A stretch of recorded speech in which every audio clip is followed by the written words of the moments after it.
Hello everyone, and welcome back to the channel. Today, we're diving into a story that has all the ingredients of a political thriller. Accusations, counter-accusations, last-minute drama, and a prestigious institution caught right in the middle. We talking about the highly anticipated Oxford Union debate that was supposed to happen on November 27th, but spectacularly imploded, leaving a trail of public recriminations in its wake. So, what was this debate all about? The motion was a fiery one.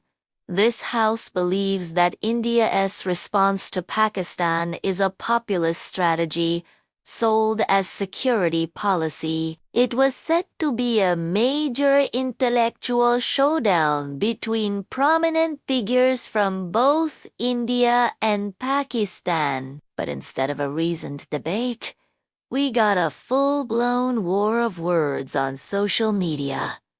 Let's break down how this whole thing unraveled. According to Indian speaker and lawyer J Sai Deepak, the event was riddled with problems from the very beginning. In a detailed account on X, formerly Twitter, he pointed out that key leadership positions at the Oxford Union were held by individuals of Pakistani origin. He specifically named Manu Khajuria, the union president, who he alleged is the son of Pakistan's Minister of Defense Production, and Raza Nazar, the treasurer. This raised early concerns about potential bias in the organization of the debate. The Indian side was already facing challenges. The original high-profile speakers, which included the former Indian Army Chief General Naravan and politician Dr. Subramanian Swamy, had to pull out just 2 days before the event due to prior commitments. This sent the Indian team scrambling for replacements. Sai Deepak, who was already on board, managed to quickly assemble a new team from within the UK, bringing in Manu Khajuria and Pandit Satish K Sharma. Despite the short notice, they were ready to argue India's case. Now, this is where it gets really dramatic. The final collapse happened just hours before the debate was scheduled to begin on November 27th. At 3:13 p.m., Sai Deepak says he received a call informing him that the Pakistani delegation, which included heavyweights like former Foreign Minister Hina Rabbani, Khar and Defense Minister Khawaja Mohammad Asif, had not yet landed in London. Based on this information, the Indian team, who were on their way, decided to abandon their journey to Oxford. It seemed like the event was off.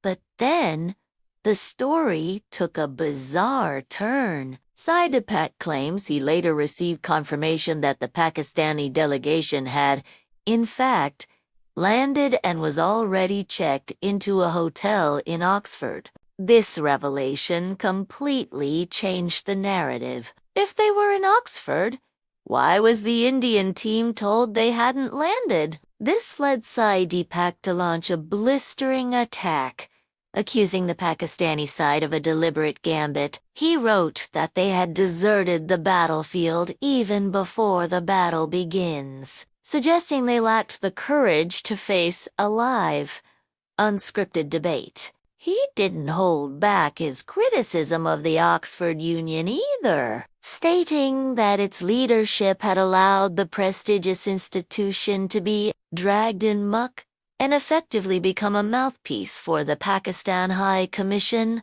The Indian side felt this was a calculated move to avoid a direct confrontation. Shiv Sena UBT leader Priyanka Chaturvedi also weighed in, taking a dig at Pakistan on social media. She posted, Pakistan is crying again over an Oxford Union debate. This is for the record. Once again, they have proved to be liars. Expecting any better from them was not even on my list. Her comment echoed the sentiment that this was a deliberate act of avoidance by the Pakistani team. But, as with any international incident, there are two sides to the story. The Pakistan High Commission in London released a statement with a completely different version of events. Their statement expressed regret that the Indian delegation had withdrawn at the last minute. They claimed that this withdrawal handed a walkover to the Pakistani side.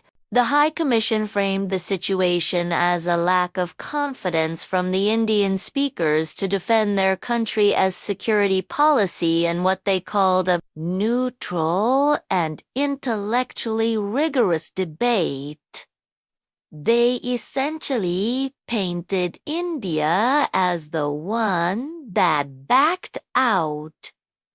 So, who do you believe? On one hand, you have J Sai Deepak's detailed, minute-by-minute account of being misinformed about the Pakistani team's arrival, leading to the Indian team turning back. Deliberate. Pakistani Gambit, and criticizes the Oxford Union's leadership. On the other hand, you have the official statement from the Pakistan High Commission, which claims the Indian side withdrew and forfeited the debate. This puts the Oxford Union in a very awkward position. As one of the world's most famous debating societies, its reputation is built on facilitating free and fair intellectual exchange. Allegations that it was either complicit in a scheme or simply failed in its organizational duties are incredibly damaging. How could such a communication breakdown happen? Was the Indian team intentionally misled? Or was it a series of unfortunate errors and miscommunications on a chaotic day? The original list of Indian speakers was indeed formidable. General Naruvan would have brought a deep military and strategic perspective, while Dr. Swami is known for his sharp and often controversial arguments. Losing them at the last minute was undoubtedly a blow. The Pakistani statement specifically mentioned this original lineup, perhaps to imply that the replacement team was not seen as an equivalent draw, or to suggest that the initial high-profile withdrawal was the first sign of India's reluctance. However, Sai Deepak's account suggests the replacement team was fully prepared and en route. The core of his argument is the phone call at 3:13 p.m. Who made that call? And on what basis did they claim the Pakistani delegation had not landed? The fact that they were apparently already in Oxford makes this piece of information the crucial point of contention. It transforms the situation from a simple scheduling mishap into something that looks much more like a deliberate act of sabotage. The public reaction has been, as you can imagine, highly polarized. Supporters of the Indian position see it as clear evidence of Pakistan avoiding a tough public grilling on its policies and actions. They view it as a victory by default, arguing that the Pakistani side was unwilling to face the facts. Meanwhile, those who support the Pakistani narrative see it as India backing down from a debate on a sensitive topic, unwilling to have its security policies scrutinized on a global stage. What's clear is that an opportunity for meaningful dialogue, however contentious, was lost. The Oxford Union, which has hosted world leaders and intellectual giants for centuries, now finds itself at the center of a diplomatic spat. Instead of a debate on policy, we have a public slanging match about who chickened out first. This incident highlights the immense political baggage that accompanies any India-Pakistan engagement, even on a university debating platform. The motion itself was provocative, designed to spark a strong debate. It questioned the very foundation of India's security posture towards Pakistan, labeling it as a populist strategy. For India, defending this would have meant justifying its actions in front of an international audience. For Pakistan,